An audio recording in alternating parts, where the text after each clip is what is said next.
नमस्कार, माझं नाव सौरभ साठे।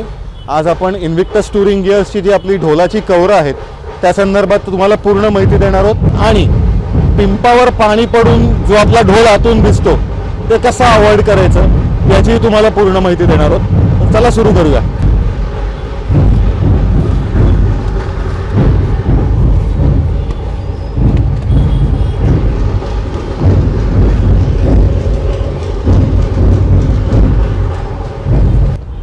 सो 21 ते 27 या सगळ्या साईजला हे एकच कवर बसतं।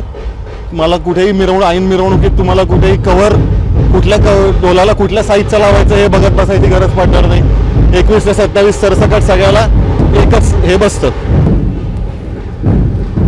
सो हा असा रॅप असतो, प्लास्टिकचा रॅप असतो।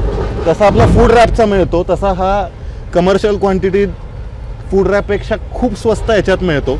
यानी फरक असा पडतो, अजून एक रोल घे, आपलं पिंपावर पाणी पडून जो ढोल इकडनं पाणी झिरपून जो ढोल आत भिजतो तो भिजत नाही।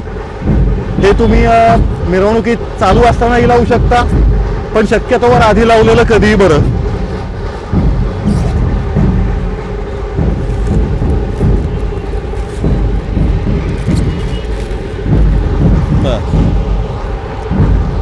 यातून जर दोरी काढायची असेल सुरीने फक्त त्याला छोट्या खाचा मारून घ्यायच्या, दोरी कायम बाहेर ठेवा किंवा इथून अख्खं जरी कापलं तरी चालेल। आणि जर मिरवणूक चालू असताना बांधत असाल तर मग हाफ सर्कल फक्त घ्यायचे दोन।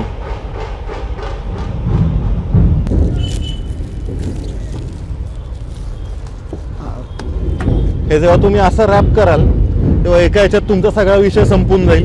रॅप शक्यतोवर जेवढं शक्य असेल रॅप हा कायम कव्हरच्या आतमध्ये जाऊ दे, म्हणजे काही प्रॉब्लेम येणार नाही। याने अजून एक ॲडव्हान्टेज असा येतो, जो आपला कडीत ढोल अडकून फाटायचा प्रॉब्लेम येतो तो इथं बऱ्यापैकी सॉल्व्ह होतो। कारण हे कडीपर्यंत सुद्धा तुम्ही हे आता इथे आपण थोडं कमी लावलंय कारण कव्हर आधी लावलेली होती, पण हे तुम्ही अजून जर रॅप केलं तर तुम्ही कडीपर्यंत सुद्धा हे रॅप नेऊ शकता, जेणेकरून हे सुद्धा त्याच्यावर नीट डबल पॅक झालं की मग परत भिजायचा काही प्रॉब्लेम राहत नाही। इथे तुम्ही बघू शकता दोरी इथून बाहेर येते आणि इथे आपण थोडं मोकळं ठेवलेलंच आहे।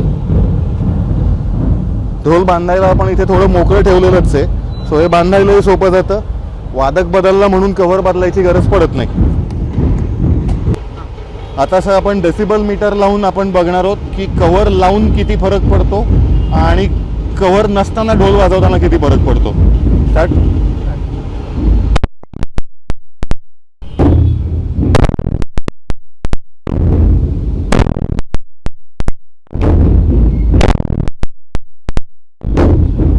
कव्हर काढा।